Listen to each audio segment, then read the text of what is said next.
Got it. This is not the final version of the book club unit that I'm going to be presenting. And for this book club, we're going to be. I'm gonna read this rationale. Everyone has a way to reason with their existence. Many times we refer to our communal norms as a measure of reality. People often overlook how limited they are in their experience and how much of their reality depends on their circumstance. We have been discussing conflicts and the many conflicts that can occur within the story, any story. Specifically, we are going to focus on self versus society. Okay? However, that's just the grand theme. There are many other conflicts and realities that like intertwine within it, but that's the what we're going to focus on. We're going to use these following books and supplemental texts to help have a deeper understanding. And when the students are done with this book club, I hope they're better equipped to ask deeper questions about themselves and society, and maybe even start to think of a society that they want to live in. So, I got a few books: Between the World and Me, The Giver, 1984, Fahrenheit 451, Dear Martin, The Handmaid's Tale, The Hunger Games, and A Clockwork Orange. Um, I'm a little up for grabs with this A Clockwork Orange. I feel like it might be a little inappropriate, but let's use it for example. Why I would my rationale is that it's not always a clean picture, this discussion that we're trying to have.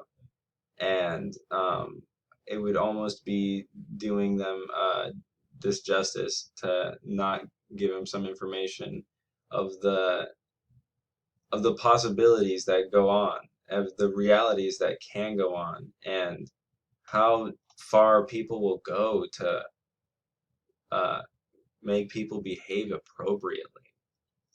Okay, so some supplemental content. So I have some political cartoons. These are pretty funny. This one's like a Santa Claus, like a big brother. This one's it shows that it's saying it's substituting the words how do you say mind control with advertising. So it's like, the rhetoric and your word choice and what it means. And this one's like welcome to utopia, but then it has all these rules, so it shows that there's limitations to it. There's articles to show what's wrong with the public video surveillance and how it's not like ideal is not proven, like we shouldn't just rush into this norm.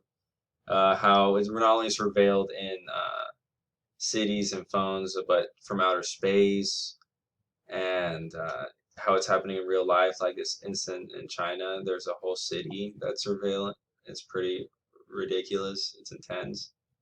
And then some poems.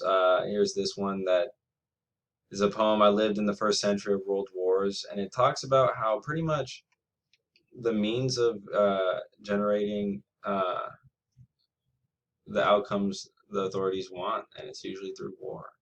So focus questions, where do they notice the social conflicts taking place? Like, what's the background conflicts? How would they act? And what real world connections? And I want to ask them to if they could see that story happening in real life and how far fetched it is, and what they would do instead. For assessments, they have a journal, and they're gonna have to have a prescribed questions per meeting, questions of supplemental text. They have a question page. We're going to dive deep into questioning. And they're going to have even questions for quizzes for each other.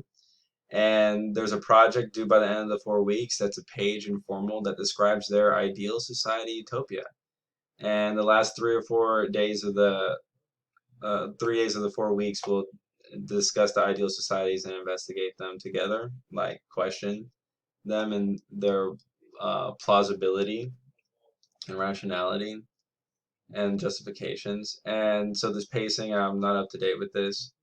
Uh, so, but it's going to be split into the 4 parts, 4 weeks, and they will. Here, I'll go over to here.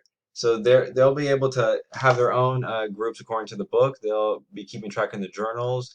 They're expected to be prepared by reading and comforting, and their journals will help them facilitate all these questions.